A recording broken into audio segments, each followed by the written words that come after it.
No, I might not even actually know half of these storylines. I just thought about it. What's up? My name is Ashley, and this is a reaction video to a video someone requested. It's called 10 WWE Storylines That Horribly Backfired.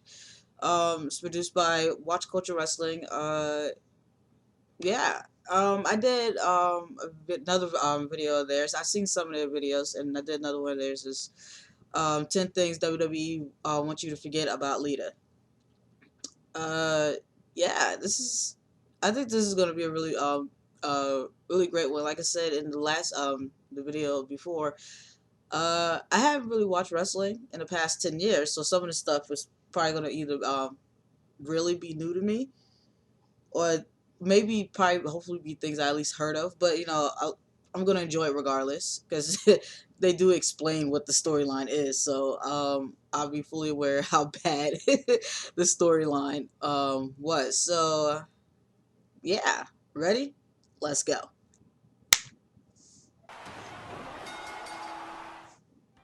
The WWE have an estranged relationship with long-term planning and thinking things through. Fans who watch Raw might be under the impression that they write it and rewrite it on the night every week, because mostly they do, because Vince is madder than a sex frog. Sure, wrestlers get injured all the time and you can't plan too far ahead, but you should plan just a little bit. I mean, you should think about things just a tiny bit. I'm Adam from WhatCulture.com, and here are top 10 WWE storylines that horribly backfired. Number 10, John Cena is shamed for homophobia. So you know how time passes, how that's a thing, how jokes that might have been okay a decade ago aren't going to cut it? Think what you like about the increasing scrutiny that joke tellers are under these days, but what were WWE thinking having John Cena, the face of the company, go out there and call The Rock a fairy with a tooth, or in his feud with The Miz say, The Miz and Alex Riley are going to move in together. They're going to relax with a glass of warm Pinot Noir and watch The Notebook or reruns of last season's Bachelor. Well, tonight, I'm going to train you on how to be a man. Thanks, John Cena. You do that. Sexist. If WWE just looked at the words they were writing for Why more would you than have no the face seconds, of your company? they might have realised that gay jokes aren't really a thing anymore, at least on global television. GLAAD caught wind of the comments, and the WWE were forced to issue a grovelling apology. Number 9, The Big Show turns heel, then face, then heel, then face. Why does anyone trust The Big Show? The man turns more than a Catherine wheel. Internet commentators have counted up to 21 heel or face turns in The Big Show's WWE career. That's 1.3125 turns a year. In 2008, he turned twice in one night, returning to the company after being as a heel, turning babyface to a big pop, then immediately turning bad again by attacking Rey Mysterio. He's flown between good and bad so often that it's impossible to get invested in the giant quisling. When The Big Show weeps giant tears when being forced to do evil things by the Authority, no one buys it because he's never been a good guy for longer than a cup of coffee. Number 8, exploiting Latino heat. When Eddie Guerrero died in 2005, it was devastating. He was one of the best wrestlers in the world and beloved by the locker room and audience alike. The WWE mourned him the best way they could by cashing in on a dead man's legacy for cheap heat.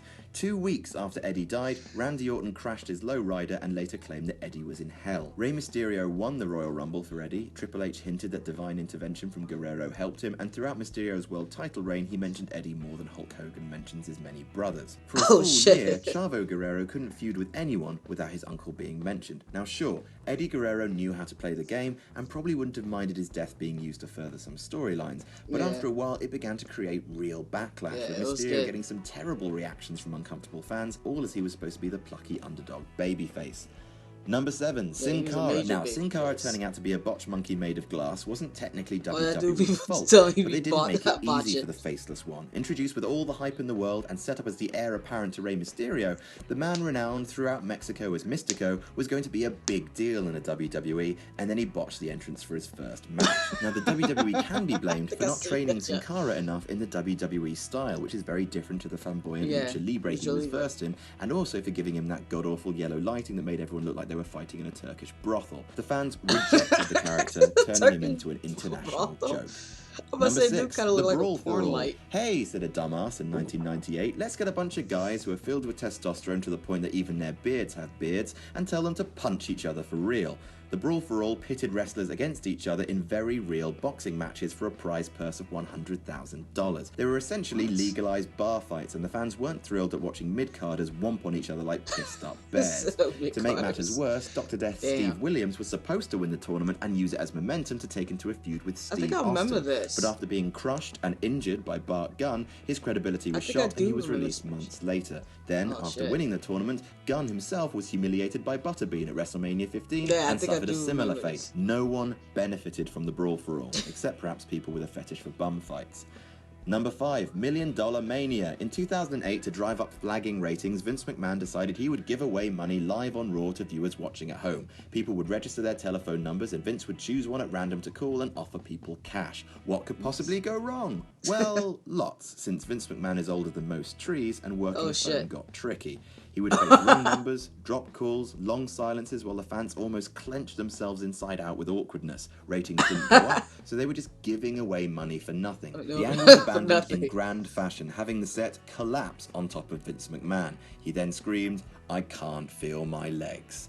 Number 4, Fake Razor and Fake Diesel. Anyone who thought this was a good idea should be punched, then made to watch their loved ones be punched, and then be punched by their loved ones. Scott Hall and Kevin Nash went to WCW in 1996. I think I remember, although they weren't calling themselves Razor Ramon and Diesel, names owned by the WWF, they sure as hell acted like their old characters and had huge successes in the process. Vince sued, then thought, what the hell, screw those guys, I'll just get a new Diesel and Razor. Like Doctor Who, the characters apparently regenerated and emerged on Raw being played by two new wrestlers, Rick Bogner as Fake Razor and Glenn Jacobs, Kane, as Fake Diesel. The gimmick couldn't have got over if it was fired from a bloody catapult and made the WWE look outclassed and out of touch in the process. Number 3, Muhammad Hassan. Now, we've already discussed this in the Undertaker video, but it bears mentioning again. This was just stupid. Brutal bad timing that an angle featuring not terrorist honest character Muhammad Hassan was aired the very same day as the London bombings. But WWE, to be honest, had been circling disaster for a while with the angle. First of all, Hassan wasn't Arabic, he was Italian. He wasn't even Arabic. Second of all, Hassan was a man bringing up reasonable points about the demonization of an entire religious culture based on actions of fringe maniacs within it, and he was also portrayed as the bad guy. Third of all, he summoned terrorist-looking masked men by praying. This was always going to end badly. Hassan's career was ruined, and he never wrestled again. Number 2, Bautista. Anyone in WWE who claims they planned the way WrestleMania 30 turned out from the start is a damn liar who will go to hell for lying. Here's what they actually planned. Batista returns looking out of shape and wearing bad hats. He wins the Royal Rumble, he beats Orton at WrestleMania, and uses the belt to promote Guardians of the Galaxy. The fans love it. Cake and coffee for everyone. Except the fans sort of had their hearts set on someone else. When it transpired that Daniel Bryan wasn't even in the Royal Rumble, the fans burned the whole thing down with Batista inside. They essentially turned him heel, calling him Bautista, and rebooked the WrestleMania main event through sheer power of collective whinging. Thankfully, WWE learnt their lesson, and the next Royal Rumble was received with universal acclaim. Number 1, the Beast beats the Streak. If you're going to do it, for God's sake, do it right. Seen that, Joe. He got booed hard. The thing that no one wanted to happen, happened, and Brock Lesnar broke The Undertaker's undefeated streak at WrestleMania. See, there have been no real benefit to crushing the most unironically treasured thing in the pro wrestling industry. It made Brock look tough, but so does Daylight. It made The Undertaker look like an old man, robbing his WrestleMania 31 match of any real drama, and the man that was supposed to receive the rub from beating the guy who beat the streak was such poison to the fans that for 2 years in a row, the WrestleMania main event had to be rebooked. Lesnar's still around, so the angle might still pay off, but considering that Brock was always going to be hard to beat and a big name draw, what did the most shocking WrestleMania moment in history actually achieve? And that's our list. Did we miss any out? Tell us about it in the comments, and don't forget to like, share, and subscribe, and you can even follow me on Twitter here. I'm Adam from WhatCulture.com, and I'll see you soon. I heard Mark actually got concussed, so Lesnar had to win. But also heard that Mark wanted Lesnar to win. Anyways, so I don't know what's true and what's not. Maybe WhatCulture knows the true story about it or whatever, because they I've seen a lot of the videos. They seem to actually know their shit. So yeah, like, comment, subscribe, share. I really enjoy I enjoy WhatCulture Wrestling videos, even if I don't know all the storylines or necessarily the people especially if it's like past 10 years or something like that. Like I said, I do catch it like every once in a blue moon or some shit like that. But I don't watch wrestling like that anymore. But I do enjoy watching watch culture wrestling videos.